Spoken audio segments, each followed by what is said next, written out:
To be honest, I made this look easy, so don't expect your fillets to look perfect. Salmon have pretty brittle bones, so all you really gotta do is cut around both the collarbones, cut through the spine, and the head pops right off just like that. Face the head towards your knife side, scrape the skin a little bit to get the extra slime off, cut all the way down the back. This is probably the hardest part of the entire fillet.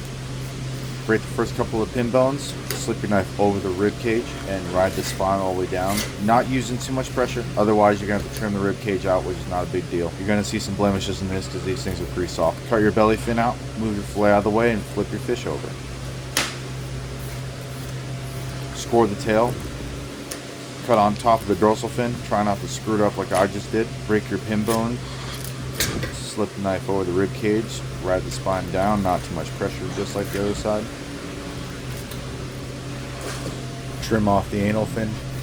Trim your belly fin out. Trimming off this stuff can be quite a pain, but it's not too bad. Your fish is going to tear a little bit, but just make sure you have a sharp knife and do your best. What we do here is go back.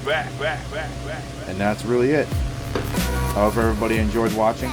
Please like, comment, subscribe, share, rewatch it, wherever the fuck you gotta do. And as always, I hope you learned something. Thanks for watching. Bye-bye.